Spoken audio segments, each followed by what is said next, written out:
Avant de reprendre le cours de cette présentation, j'aimerais répondre à tout le monde à une question qui m'a été posée personnellement après la présentation de hier. Et cette question a trait avec l'utilisation des calmants et des stimulants pour aider des personnes qui ont des problèmes psychologiques et psychiques. Et j'aimerais insister sur ce point. Je ne crois pas qu'il soit faux de donner des calmants ou des stimulants ou utiliser des drogues pour aider une personne qui a des problèmes psychologiques. Et comme conseiller chrétien, je ne dirai jamais à quelqu'un « arrête de prendre tes calmants » ou « arrête de prendre tes médicaments », mais j'enverrai cette personne auprès de son médecin et je lui dirai « demande à ton médecin et parle-lui, est-ce qu'il est possible d'arrêter ou est-ce qu'il est possible de réduire la dose ?» En d'autres termes, je n'encouragerai pas une dépendance continuelle si c'est possible de l'arrêter. Mais c'est vrai que, par exemple, certaines personnes ont besoin de certaines drogues ou de médicaments pour le reste de leur vie. J'ai une fille qui a le diabète. Tous les jours, elle doit avoir 2 injections d'insuline et il n'y aura jamais de fin à ça, à moins que peut-être entre-temps la science médicale fasse une découverte importante sur le transplant de cellules dans le pancréas. Mais sinon, elle aura besoin de ça toute sa vie. Et je crois qu'il est possible que certaines personnes auront besoin de certains médicaments pour le reste de leur vie. Mais il faudrait toujours vérifier et examiner la possibilité de s'en sevrer.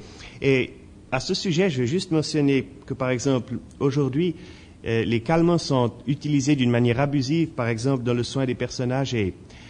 En venant de l'avion, j'ai lu un article, je me souviens plus dans quelle revue, il y en a tellement, et puis c'est une telle pagaille que je me souviens plus de quel magazine, mais je crois que c'était un magazine des États-Unis. La personne qui écrivait l'article se plaignait que lorsque sa mère était dans un home pour personnes âgées, elle avait complètement changé d'attitude. Elle dormait quand il venait la visiter. Il n'arrivait pas vraiment à voir sa mère dans cette personne. Et il s'est inquiet. Qu'est-ce qu'il lui donnait? Je me souviens plus du nom du médicament, Métramucil ou un nom comme ça. Et il a découvert qu'elle recevait une dose énorme de ce médicament chaque jour. Et la raison, c'est pas qu'elle en avait besoin, mais c'est que ça simplifiait le travail des infirmières et du personnel soignant. Et alors, il a fait sortir sa mère de ce home et il a trouvé un autre home avec un autre médecin qui n'a pas donné ce médicament et sa mère est redevenue qui elle était auparavant. Donc, il faut faire attention. Parfois, les médecins donnent aux patients, non pas ce qui est bon pour le patient, mais ce qui est pratique pour le personnel soignant et peut-être pour le médecin lui-même. Et je pense que dans les hôpitaux psychiatriques aussi, des cas que les médecins ne peuvent pas résoudre, c'est facile de les couvrir avec une bonne dose de calmant et la personne est là, mais elle n'est pas là en même temps et elle cause moins de soucis de cette manière-là. Donc là aussi, il faut faire attention. Est-ce que le calmant est vraiment nécessaire? Personnellement, je trouve qu'on devrait les utiliser seulement lorsque c'est vraiment nécessaire. Sinon, on détruit la personnalité ou disons, on empêche cette personne de fonctionner normalement. Personnellement, j'ai aussi une expérience. Je visitais un couple âgé dans notre église. Et le mari s'endormait chaque fois que le pasteur venait le visiter. Bon, les visites pastorales peuvent être un peu rasoirs parfois, mais quand même, c'était systématique chaque fois. Il s'endormait et sa femme essayait de l'excuser, c'est son âge, etc. Et pour finir, il a dû aller à l'hôpital pour une opération. Le médecin traitant de l'hôpital a examiné ce qu'il prenait comme médicament. Il a décidé de supprimer ce calmant qu'il prenait à haute dose, c'est le Valium, qui est aussi probablement le fourre-tout aujourd'hui que les médecins utilisent abondamment, et ça remplace les chaînes de l'hôpital psychiatrique du Moyen-Âge. Et il a supprimé ce médicament. Cet homme a complètement changé. Après, on pouvait parler, on pouvait avoir une relation, il comprenait ce que je disais, il ne s'endormait pas. C'était vraiment un changement. Donc, là de nouveau, attention, la médecine moderne peut-être, et je ne veux pas accuser les médecins, mais simplement avertir, peut-être qu'ils utilisent ces calmants un peu trop rapidement et un peu trop généreusement. Et c'est pour cette raison que je voulais mentionner que jamais je ne dirai à quelqu'un d'arrêter, mais certainement j'encouragerai cette personne à retourner à son médecin et à s'assurer que c'est nécessaire. Et voilà. Et maintenant, nous en arrivons à la relation d'aide et la psychothérapie. Lorsque j'ai préparé cette conférence, au début, je voulais parler de ça en premier. Mais je crois que ce n'était pas tellement important qu'il faille en parler en premier. Mais je veux quand même en parler parce que c'est important aujourd'hui. Qu'est-ce que nous faisons avec la psychothérapie et qu'est-ce que nous faisons comme chrétiens? Quelle est notre relation Devons-nous complètement nous en défaire de cette psychothérapie? Pouvons-nous utiliser certaines choses qui proviennent de la psychothérapie? Et en premier lieu, j'aimerais insister sur le fait que la psychothérapie est issue d'un concept de l'homme qui n'est pas chrétien, qui n'est pas biblique et qui n'est pas même qui ne reconnaît pas même Dieu. Hier, on a vu sur ce tableau ici le nom de Marx et de Darwin, et j'ajouterai le nom de Freud pour une triade vraiment athée. C'est les piliers de l'athéisme moderne. Ce ne sont pas les seuls, naturellement, mais c'est cette fausse trinité, comme elle est appelée, où Darwin a conquis en quelque sorte les sciences biologiques avec sa théorie de l'évolution, où Freud a conquis les sciences psychologiques avec sa théorie du subconscient et du surmoi, et où Marx a conquis les sciences historiques avec sa dialectique matérialiste. Et ces trois procèdent tous d'une même base, et cette base, c'est l'athéisme en pratique. Alors la question c'est, ayant cette base, qu'est-ce qu'on peut faire avec ce qu'ils ont découvert? Comme j'ai dit au début de cette conférence, la vérité est parfois tenue captive par ceux qui ne croient pas en Dieu. Ils ont un élément de vérité, mais ils l'enrobent avec du mensonge. Alors, est-il possible d'enlever cette gaine de mensonge et de retourner à la vérité? Par exemple, Freud, lorsqu'il parle du surmoi ou du subconscient, est-ce qu'il n'a pas simplement redécouvert ce que peut-être l'Église avait oublié entre-temps, ce qui s'appelle le cœur, ce que la Bible appelle le cœur, qui est la personne profonde, pas forcément consciente, de qui je suis. Mon cœur, c'est ce que je suis au plus profond de moi-même. C'est ma volonté, mais ma volonté pas seulement consciente, mais ma volonté inconsciente. Mon cœur, c'est ce que je fais, par exemple, s'il y a un incendie.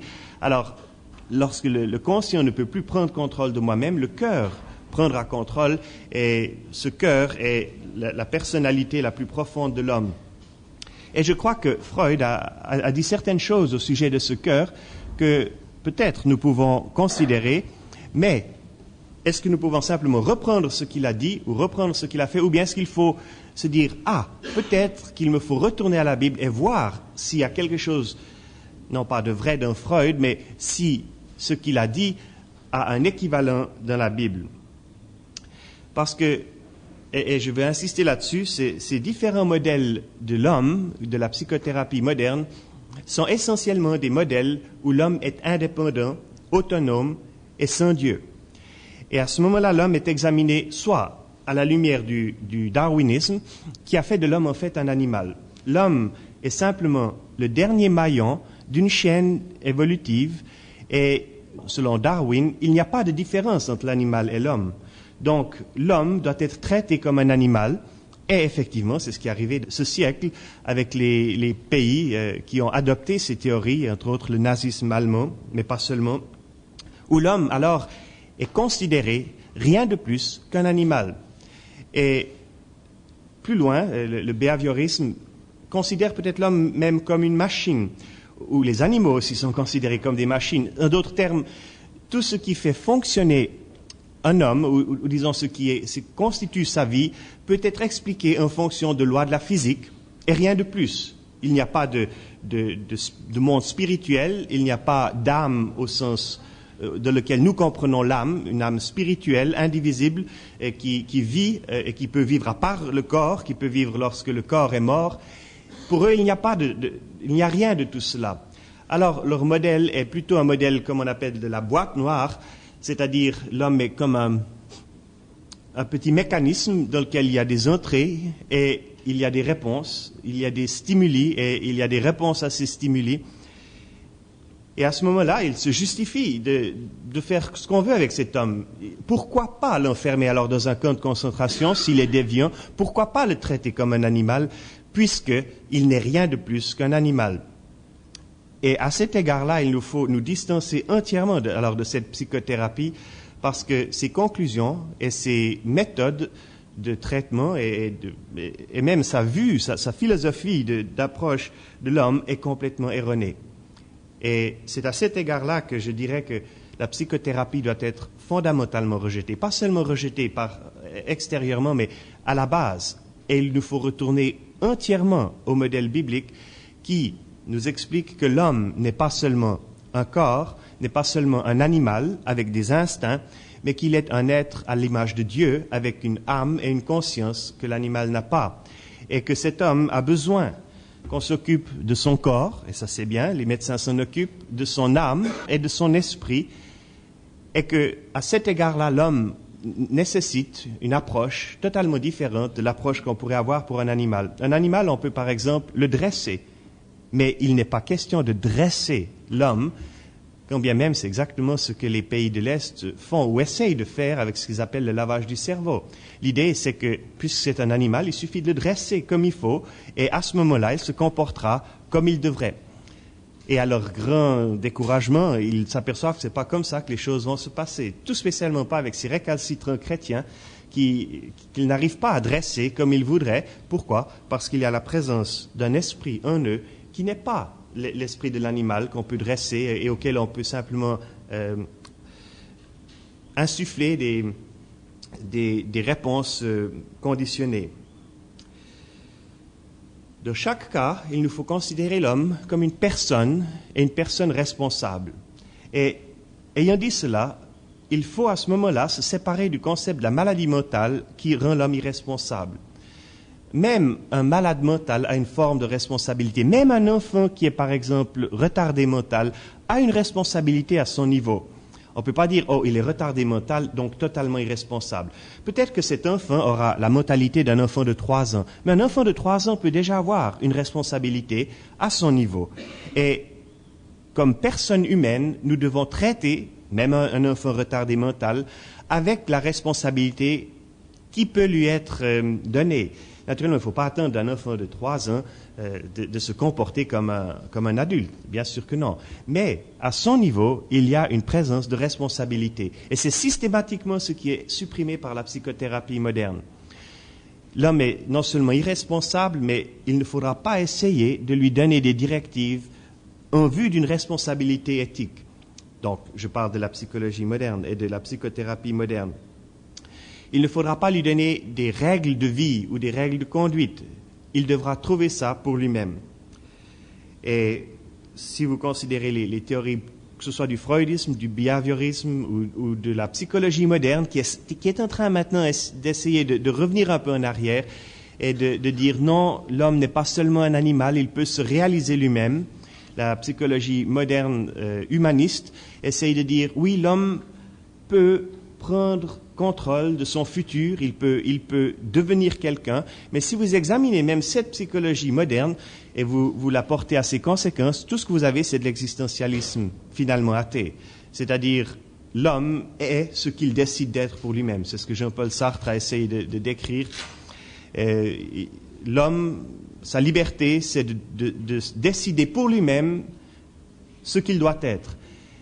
C'est lui qui prend pas seulement sa destinée en ses mains, c'est lui qui prend le sens de sa vie dans ses mains. Et si je décide aujourd'hui d'être peut-être un criminel, alors je décide pour moi-même que c'est ça le sens de ma vie, d'être un criminel. Et là, de nouveau, à cela, nous avons à dire non, c'est pas nous qui décidons pour nous-mêmes, c'est Dieu qui nous donne le sens de notre vie, c'est Dieu qui nous définit et qui nous permet de comprendre qui nous sommes et qui nous donne le but vers lequel il veut que nous marchions.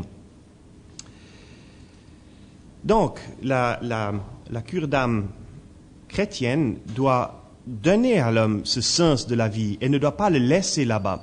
Par exemple, si vous entrez en cure d'âme avec un psychologue, non pas cure d'âme, disons relation d'aide avec un psychologue de l'école de Carl Roger, essentiellement, ce qu'il fera, c'est de vous laisser parler et de dire « Ah oui, ah bon, oh là là, c'est terrible, mais alors ?» Mais jamais plus que ça. Parce que ça serait faux de sa part de même dire « oui, c'était bien » ou bien « non, c'était mal ». Tout ce qu'il dira, c'était « ah bon, ah, c'est ce que tu as fait ». Et l'idée, c'est que il doit être absolument neutre par rapport à vos actions ou par rapport à vos pensées. Et alors, à la fin, il essayera de trouver le meilleur en vous-même et de le faire ressortir. Et si vous regardez de nouveau à la base, c'est le rousseauisme. C'est-à-dire de penser que dans l'homme, il y a quelque chose de bon et que tout ce qu'il faut faire, c'est de sortir ce bon, c'est ce qui est bon. Notre vue de l'homme est très différente. L'homme est malade à mort il a un principe actif, la loi du péché et de la mort qui est en lui, qui doit être mise à mort. C'est un peu comme un cancer. Ou bien vous tuez le cancer et vous vivez, ou bien le cancer vit et vous mourrez. Mais il n'y a pas de solution intermédiaire. Vous ne pouvez pas vivre avec le cancer. Ou bien le cancer est mis à mort par chimiothérapie ou par rayon X ou par intervention chirurgicale, ou bien le cancer va vous tuer. Donc notre vue est très différente de ce que le psychologue non chrétien aura. Et lui, il ne se rend pas compte, mais il ne va pas traiter le cancer. Il ne va pas chercher à le tuer parce qu'il n'y croit pas. Il ne croit pas qu'il y a un principe actif qui vit en nous, mais qui vit pour notre mort, qui est destructif et qui cherche à contrôler toute la personne. Et même nous, comme chrétiens, c'était mentionné très bien hier dans la causerie, l'homme est encore en lutte avec un cancer qui est en nous et qui doit être mis à mort. L'apôtre Paul dit, je vois la loi du péché et de la mort qui me rend captif. Et homme misérable que je suis, qui me délivrera du corps de cette mort? Grâce soit rendue à Dieu, Jésus-Christ. Donc notre lutte aujourd'hui est encore une lutte, et une lutte à l'égard du péché qui est encore présent dans notre personne et dans notre corps. Alors, est-ce que la relation d'aide peut profiter des acquis de la psychothérapie? Et j'aimerais passer en revue ici ce que Lawrence Crabb dit dans son livre Effective Biblical Counseling et ce que Roland Untholzer dit à ce sujet dans la revue Promesse. Entre autres, si vous avez Promesse ou si vous y êtes abonné, les 8 derniers numéros ont un article qui s'est suivi de numéro en numéro qui s'appelle Pour une cure d'âme biblique dans ces 8 numéros. Lawrence Crabb voit 4 possibilités de relation entre la cure d'âme et la psychothérapie. La première, c'est que la psychothérapie et la relation d'aide sont de valeur égale, mais séparées. Chacun doit se limiter à son domaine et la Bible s'adresse avant tout à la théologie. Et probablement que ça, vous le retrouvez dans certains milieux évangéliques qui seraient d'accord avec cette vue, c'est que lorsqu'on ouvre la Bible, on parle du Seigneur et des choses spirituelles, mais on ne parle pas de l'âme, on ne parle pas de maladies ou de problèmes de ce genre. Pour nous réformer, cette vue est intenable. La Bible s'adresse à tous les domaines de la vie, même si elle n'est pas explicitement un manuel de psychothérapie. La Bible parle de l'âme, elle parle de la guérison de cette âme, elle nous donne même le chemin de cette guérison, elle nous renvoie au Christ qui est la guérison de notre âme. Donc, nous ne pouvons pas simplement dire laissez les psychologues faire ce qu'ils veulent et laissez les chrétiens parler du bon Dieu, si j'ose dire, et chacun se contentera de marcher dans son propre domaine et de ne pas s'inquiéter de l'autre. La deuxième vue, c'est que la psychothérapie et la relation d'aide peuvent être mélangées à volonté afin de profiter du meilleur de chacune des disciplines.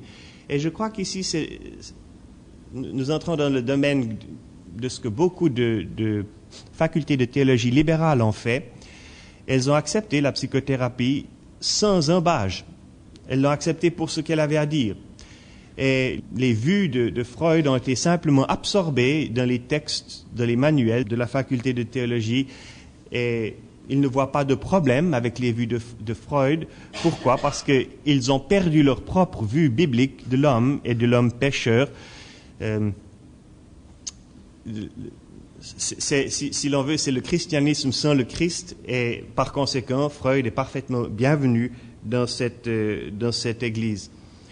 Et là, de nouveau, il nous faut le rejeter parce que, et c'était présenté hier de nouveau, le darwinisme, le marxisme et le freudianisme sont absolument ennemis du christianisme. Il n'y a pas c'est comme le cancer et le corps humain. Il n'y a pas de coexistence possible. Soit le cancer croîtra et détruira le corps, ou bien alors le corps sera libéré de ce cancer en mettant à mort ce cancer. La psychothérapie, la troisième possibilité, la psychothérapie et la relation d'aide doivent être strictement séparées et la psychothérapie est entièrement rejetée par ceux qui pratiquent la relation d'aide. C'est un peu la position de Géadan. Il va un peu dans cette direction. Pour lui, il faut entièrement redécouvrir tout par nous-mêmes. Il ne fait aucune concession à la psychothérapie dans le sens de chercher à écouter ce qu'ils ont à dire. Et là, de nouveau, je laisse cette vue en suspens pour un instant, on y reviendra dans une seconde. La quatrième vue, c'est qu'il faut dépouiller les Égyptiens, comme les Israélites ont dépouillé les Égyptiens lorsqu'ils sont sortis du pays d'Égypte. Ce jour-là, ils ont demandé à leurs voisins, donnez-nous des vases d'or, donnez-nous des habits, donnez-nous toutes sortes de choses. Et les Égyptiens étaient tout contents, ils les ont chargés et ils ont dit, sortez d'ici, on ne veut plus vous voir. Et dans un sens, Lawrence Krab dit, voilà ce que les chrétiens devraient faire avec la psychothérapie. Ils devraient dépouiller les psychothérapeutes de tout ce qu'il y a de bon et le prendre et l'incorporer, en le filtrant par la Bible, et l'incorporer dans leur cure d'âme. Roland Huntelzer, dans son livre Plaidoyer pour une cure d'âme biblique, rejette cette vue aussi. Krab rejette les trois premières vues. Krab est un peu opposé à Géadan, et peut-être qu'entre Krab et Géadan, vous avez un bon équilibre là-bas qui est en train de se former. Géadan tend à un peu simplifier les choses et à dire il n'y a pas de maladie mentale, un point c'est tout, et il faut confesser le péché. Et je ne suis pas sûr que Géadan ait entièrement raison. J'ai un camarade de classe de la faculté de théologie avec lequel j'ai diplômé il y a bien des années, et il était entièrement acquis aux idées de Géadan. Sa femme a eu un enfant après qu'il avait diplômé, et elle était entrée dans une profonde dépression je sais pas, ça s'appelle après la naissance, postpartum, oui. Et elle n'arrivait pas à s'en sortir, et lui, il continuait de lui dire, allons, confesse ton péché. C'était pas là. Et pour finir, il s'est rendu compte que dans ce cas-là, il avait besoin d'un médecin. Il l'a envoyé chez le médecin qui lui a donné des stimulants, je crois, et qui l'a aidé.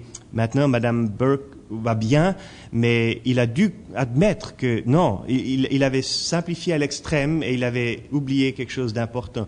Et c'est intéressant parce qu'il a dit ça au président de la faculté de théologie. J'étais allé le voir juste avant de partir la semaine passée. J'étais allé parler avec lui. Je lui avais dit qu'est-ce que vous pensez de ce que je vais présenter. Et puis il m'a dit une chose, ne sois pas 100% Géadan. et dis-leur que ça ne va pas toujours dans tous les cas. Et je dois dire que même moi aussi j'avais une expérience dans ce sens-là. Ma femme avait une fausse couche il y a plusieurs années. Elle était aussi déprimée à cause de la fausse couche, qui est une terrible expérience. Pour toute la famille, c'était une terrible expérience, mais pour elle en particulier. Et très subtilement, j'avais dit, qu'est-ce que tu crois qu'on a commis comme péché? Je ne l'ai pas accusé, mais qu'est-ce que tu crois qu'on a commis comme péché qui puisse amener à ça? Et puis elle m'a dit, sors d'ici.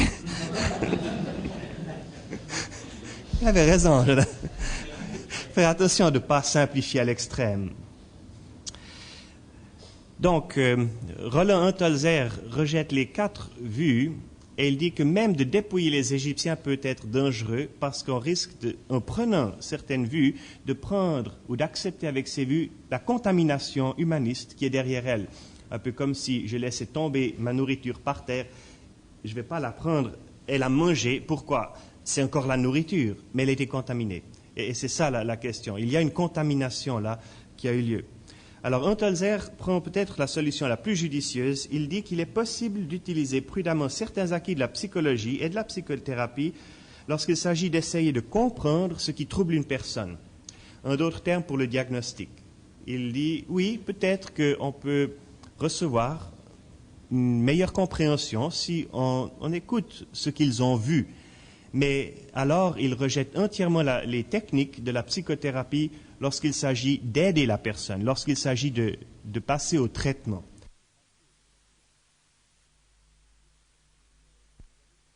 Et je dois dire que personnellement, c'est là que je me trouverais le plus à l'aise, c'est de dire d'accord, peut-être que nous pouvons recevoir certaines choses, filtrées à la lumière de la vérité biblique pour le diagnostic, mais lorsqu'il s'agit d'aider, lorsqu'il s'agit de passer au traitement, alors il faut partir des principes bibliques uniquement et mettre de côté carrément ce que les psychothérapeutes et la psychothérapie moderne a essayé d'établir.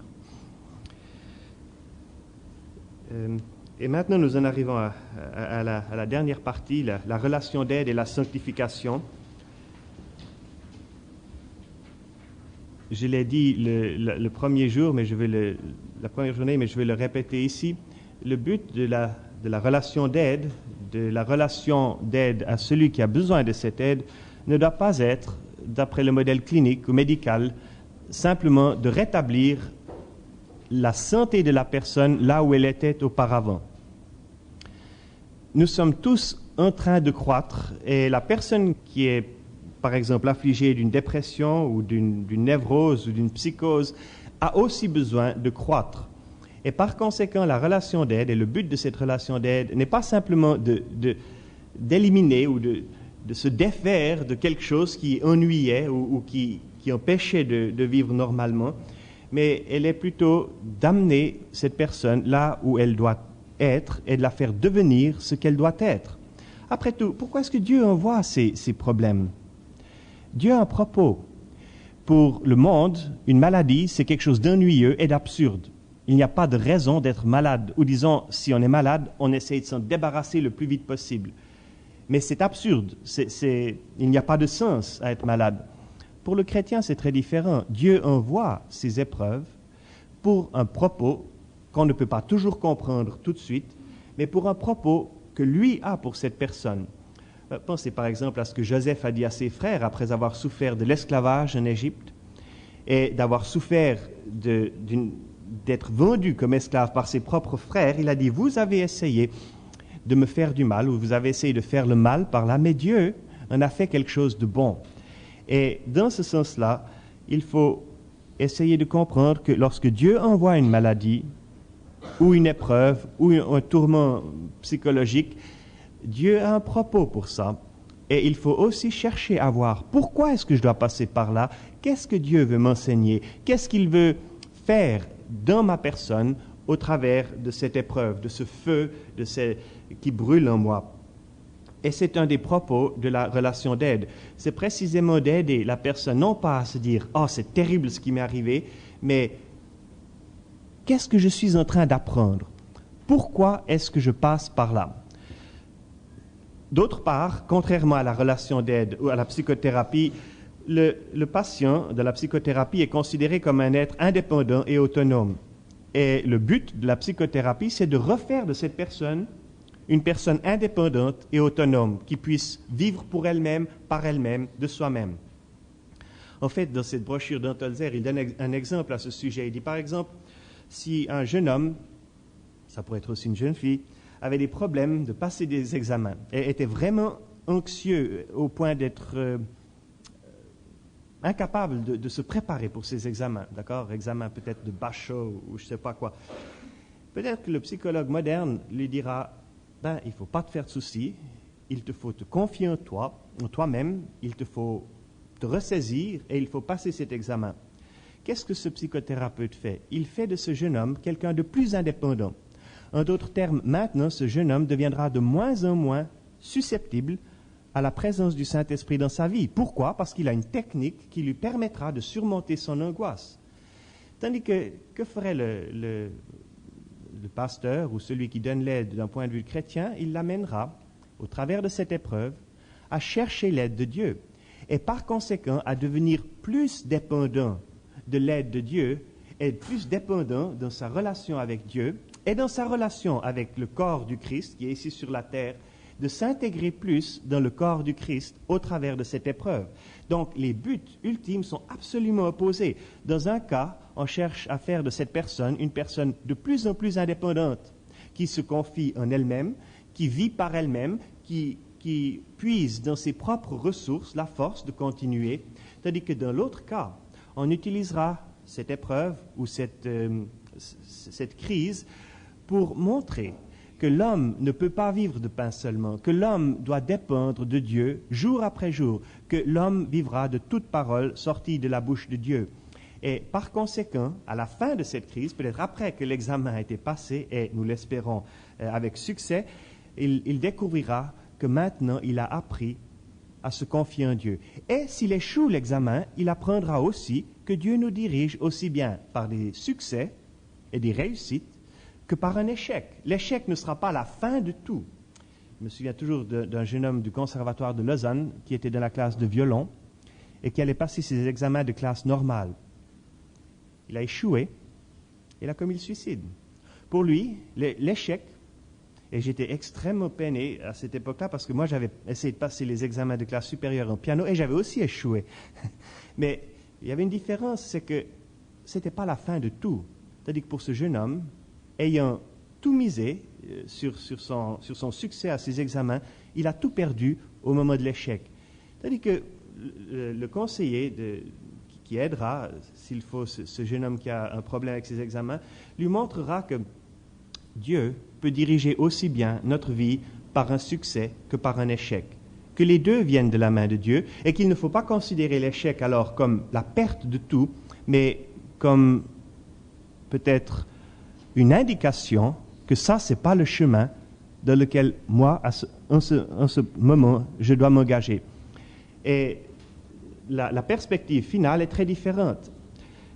La personne qui a été aidée du point de vue biblique va se rapprocher de Dieu et va aussi se rapprocher du corps de Dieu, va devenir plus dépendant au bon sens du terme, pas au sens de la secte où les gens deviennent vraiment les jouets du leader, mais au sens correct du terme, où nous apprenons à nous aider les uns les autres, à dépendre les uns des autres.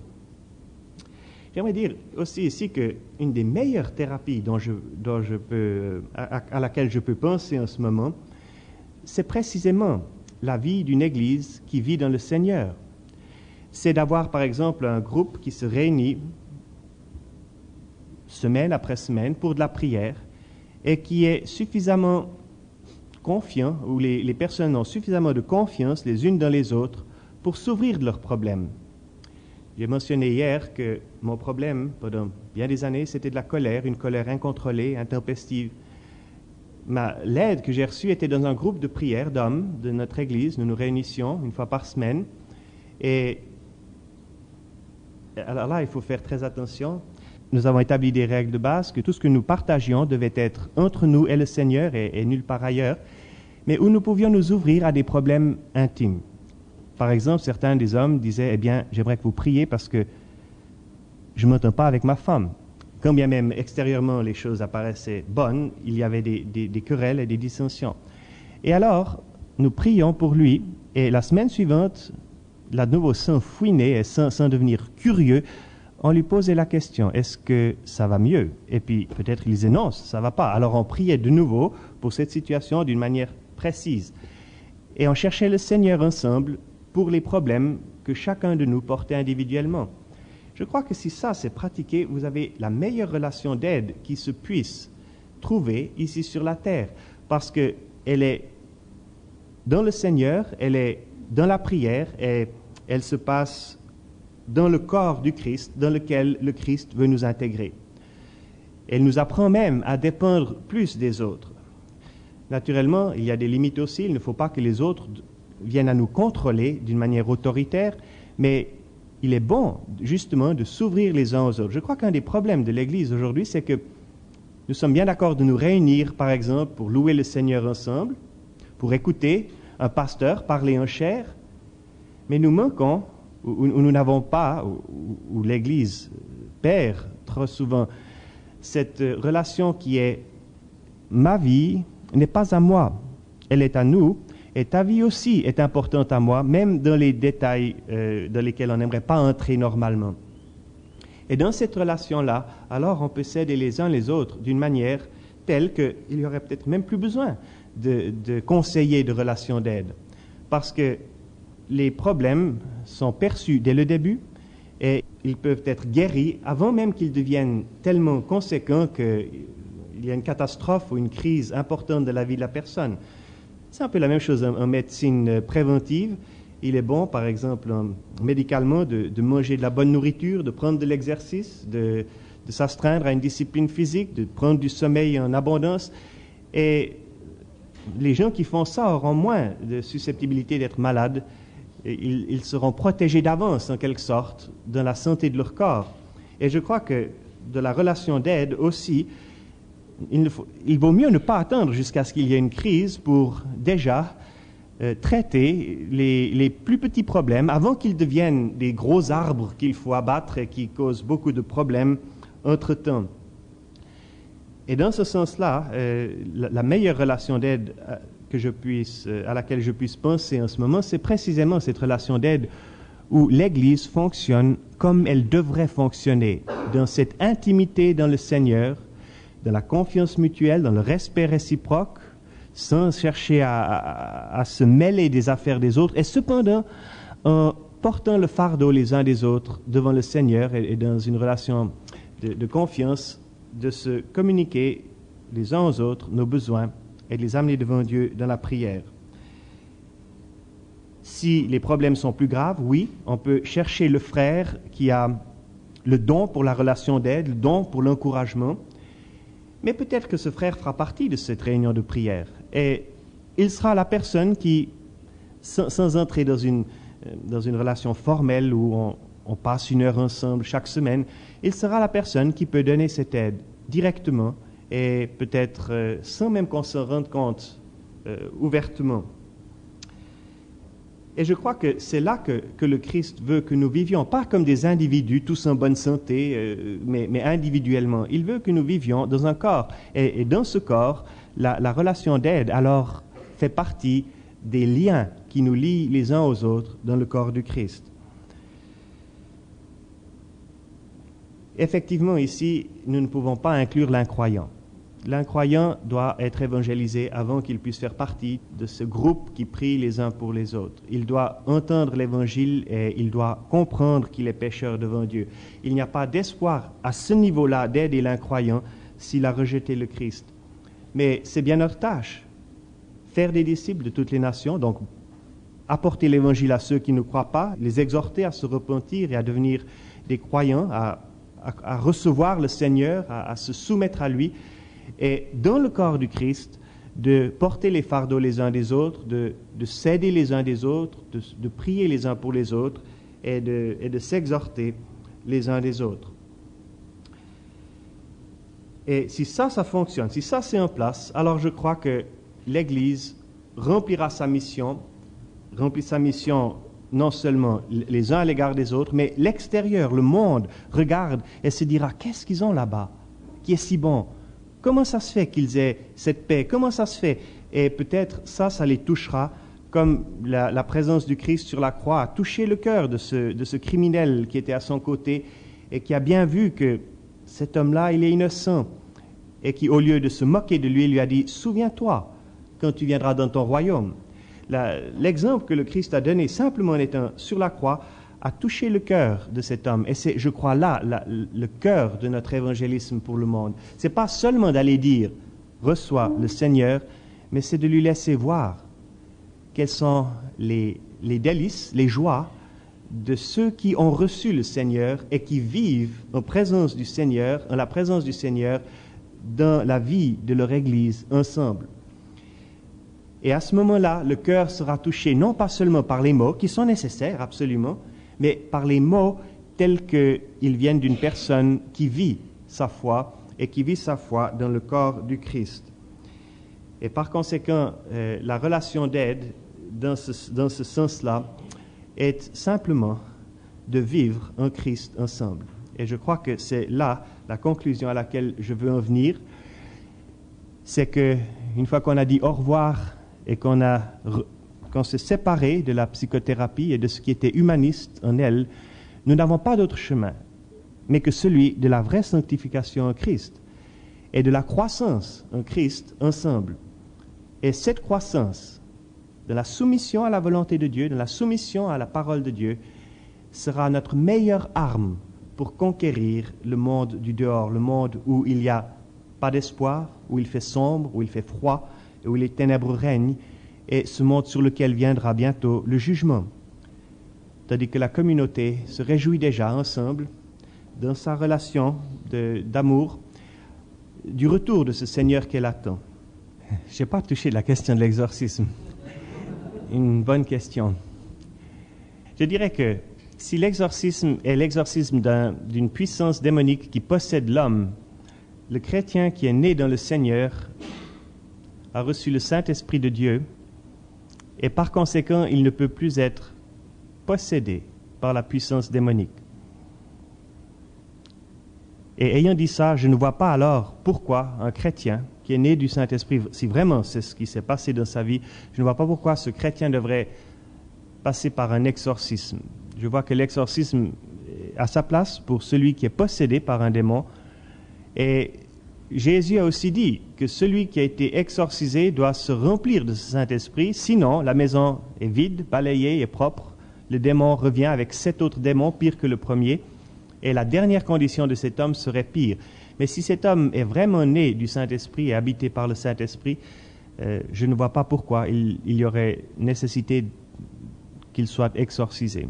Et je crois que dans les jours qui viennent, ou dans les semaines et les mois qui viennent, on en verra plus. Je viens d'apprendre qu'en Pennsylvanie de l'Ouest, qui est peut-être grande comme la Suisse, pas plus grande que ça, c'est petit la Suisse, il y a 3000, comment ça s'appelle, Coven of Witches. Il y a 3... Oui, non, pas sorcières, des groupes qui pratiquent la sorcellerie. C'est secret en général, mais c'est présent. À Murraysville, où je suis pasteur, il y avait une sorcière qui s'est ouvertement déclarée être une sorcière et qui prétendait qu'elle faisait ça pour le bien. Donc, oui, ce sera présent et il y aura de plus en plus de cas probablement dans lesquels nous aurons à tenir ça en compte. Mais là, de nouveau, je ne veux pas dire que dans tous les cas, il faudra exorciser, mais il faudra tenir compte du fait qu'il y avait une présence occulte.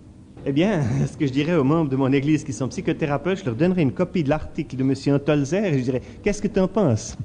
Non, peut-être, ou je lui donnerai un livre et je lui dirai « J'aimerais en parler avec toi. Qu'est-ce que tu en penses ?» et voir. Parce que finalement, c'est ces convictions qui sont importantes, pas seulement la forme extérieure, et voir si c'est possible de convaincre cette personne. J'aimerais bien avoir quelqu'un qui est psychothérapeute dans mon église, si je pouvais parler avec lui et peut-être qu'il... Non. Et s'il acceptait les vues bibliques, il deviendrait un conseiller chrétien. Si je comprends bien, vous étiez une victime de la guerre spirituelle. Vous avez essayé d'opposer le mal, un patron ou un président, directeur général qui était alcoolique, si j'ai bien compris. Oui. Et la situation vous a écrasé.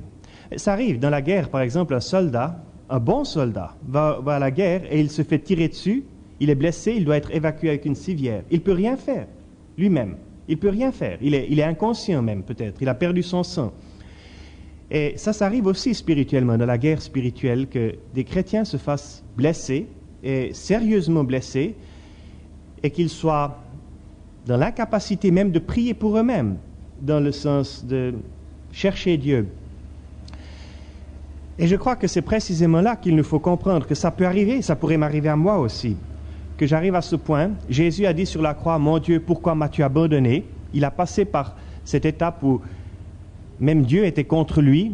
Maintenant, nous, on ne passe pas par cette étape parce que Christ est toujours avec nous, mais du point de vue de nos émotions, nous pouvons avoir l'impression que Dieu ne s'occupe plus de nous. Je suis en train de parler à une jeune dame de notre église qui dit « Dieu m'a complètement abandonné, elle a perdu son mari par le divorce, elle a perdu son travail, elle pense que maintenant c'est la fin de tout. » Et je crois que dans ces cas-là, la première chose à faire pour les autres, pour les chrétiens qui l'entourent, c'est d'être à son côté.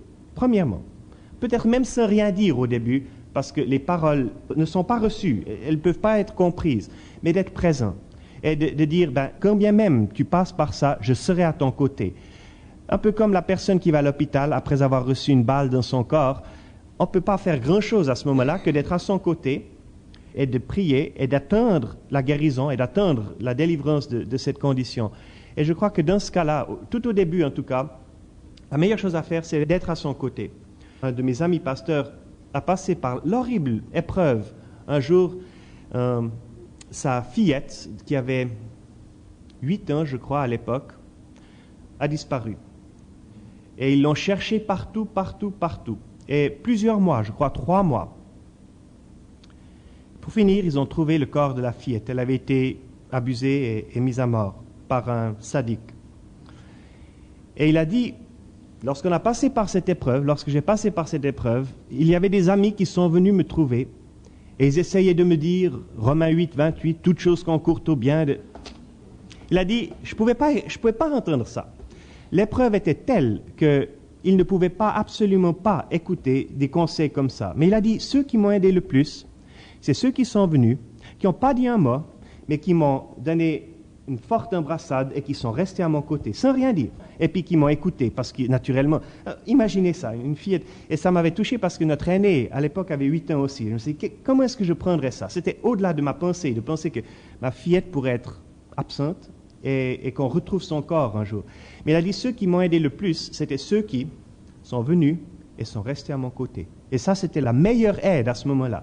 Et pas de verset à ce moment-là, pas besoin de versets, pas besoin de même parler, mais simplement d'être présent et d'être une force au travers de l'épreuve. Ce pasteur est de nouveau en chair, il prêche de nouveau. Ça s'est passé il y a, je crois que c'était en 75, donc ça fait il y a 14 ans maintenant. Mais je me souviens, je l'ai vu peu après ce qui était arrivé, et je l'écoutais simplement. Et puis il m'a dit, vous m'avez aidé aujourd'hui parce que vous m'avez écouté. Et puis vous n'avez pas essayé de me donner des versets trop vite. Il y a un moment où il faut simplement se taire et être présent. Et ne pas s'en éloigner, parce que la tentation à ce moment-là, c'est de dire, oh, c'est trop, je ne peux pas m'en occuper moi-même. Mais d'être à côté de la personne et de prier pour cette personne. Peut-être pas encore même prier avec, parce qu'ils ne peuvent pas encore prier dans leur pensée. Pour eux, de dire le nom de Dieu, ce n'est pas encore quelque chose qu'ils peuvent amener. Mais il faudra y venir, mais peut-être pas tout de suite. J'ai passé par la même expérience de mon église. Une jeune dame de notre église avait perdu sa sœur de cette manière. En 1980, 25 juin, je me souviens de ce jour, on reçoit la nouvelle du téléphone. Sa sœur, qui habitait à Chattanooga, dans le Tennessee, n'était pas arrivée à son travail. Sa voiture avait été trouvée vide. Son sac à main était dans la voiture, mais elle n'était pas là. Et je me souviens, au début, je n'osais pas aller visiter la sœur qui habitait à Pittsburgh et qui venait à notre église. Je ne savais pas que dire. J'étais absolument pétrifié. Et pendant 5 mois, cette sœur n'a pas été trouvée. Pour finir, ils ont trouvé son corps. Elle avait aussi été tuée par un... On ne sait même pas dans ce cas-là qui l'avait tuée. Mais le problème là-bas, c'est que j'ai dû me ressaisir, moi, et prier pour la grâce de simplement aller là-bas et d'être avec cette jeune femme et son mari. Et au début, de ne rien dire. Et ce qu'elle me demande, c'est sans arrêt, pourquoi est-ce que c'est arrivé? Pourquoi est-ce que c'est arrivé? Pourquoi c'est arrivé à ma sœur? Et de ne pas chercher à donner une réponse facile à ce moment-là, mais de dire, j'entends ce que tu as à dire, et pour l'instant, je ne veux pas en parler. Continue de parler, pleure, mais le temps est venu plus tard, alors d'en parler, et un temps voulu, alors on a commencé à parler, pourquoi est-ce que Dieu a permis que ça arrive à sa sœur, qui était une chrétienne? Pourquoi est-ce que Dieu a permis une chose aussi horrible d'arriver? Mais je me souviens que pour moi, pendant ces 5 mois, c'était comme si je marchais au milieu d'une fournaise. La relation d'aide n'est pas toujours facile, hein? Et c'est vrai que parfois, ce ne sera pas en parlant